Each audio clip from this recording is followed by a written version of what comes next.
maamulka gobolka Hiiraan ayaa xarga ka jaray xabsiga dhexe ee gobolka Hiiraan isla markaana bilay ugu dambeeyay uu ku soconayay dib u dayactir uu dhawaan ku bilaabay gudoomiyaha gobolka Hiiraan ee dowlad goboleedka Hiirshabelle Cali Jeeti Cismaan munaasabad kooban oo xarga loogu jaray xabsiga dhexe ee gobolka Hiiraan ayaa maanta waxay ka dhacday gudaha xabsiga dhexe ee gobolka Hiiraan waxaana halkaasi ugu horeyntii warbaahinta kula hadlay maayarka degmada Beledweyne Cumar Aadan Deeqow Cumar Baadiyow iyo waliba sidoo kale taliyaha xabsiga dhexe ee gobolka Hiiraan ina xabsiga degmada Beledweyne gobolka Hiiraan uu weynaay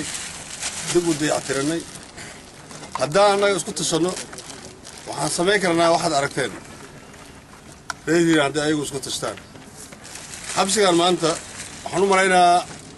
walaalaha heel waxoogaa shamiitaan ugu kaalmeemay inta kale waxaa bixiyey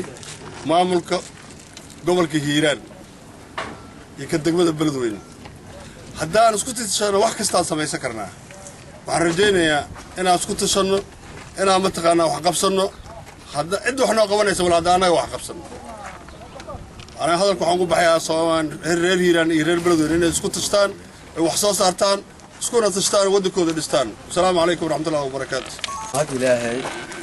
دوميه قبلك سراكيشة هاي مرتدى كالات سراكيشة كلا وشرف وحيان الله أمانة إن حبسي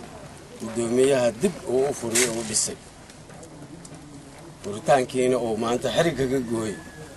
سياد لي هذا آدي يوم هسيهاي أنا كنا ديار وحنون هاي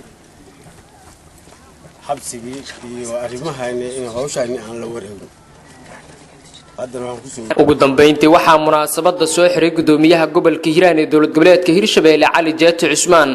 asigoona kula dardaarmay madaxda xabsiga dhexe ee gobolka Hiiraan inay dadaal dheer galiyaan sida ay u ilaali lahaayeen xuquuqda ay leeyihiin maxaabiista isla markaana aysan mardamba ka aqbali doonin maamulka gobolka Hiiraan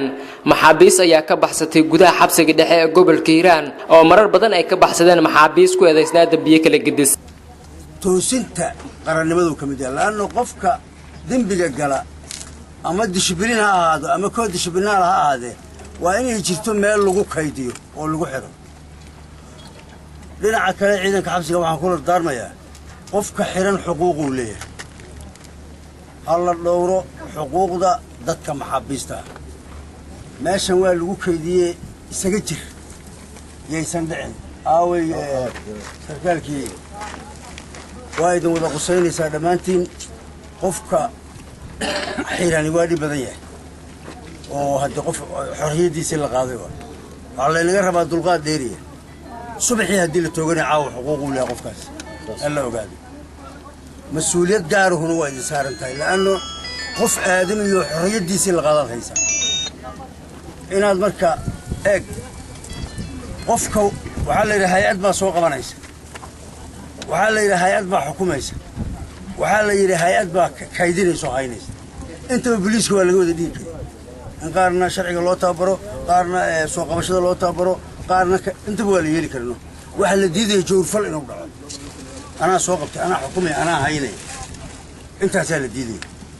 أدينك واحد الذين سمي مركز أنا حقوق ده محابيست إن الروتان وحنا ذكر الدار ميا حقوق ده محابيست إن الروتان واجب كذا كسرنا أقولتان ومحوية هاي محابيستها فكرتي صورة قلمة محابيست إن فكرت الدم فالدم بيدوا أدينك حرمي هذي فكرت ويدين شيء هذي فكرته أدينك أو حرميانو هدنا واحد لنا حقوق ضد هالإعلان. عبد الشكور محمد حسن وبريتي في بلد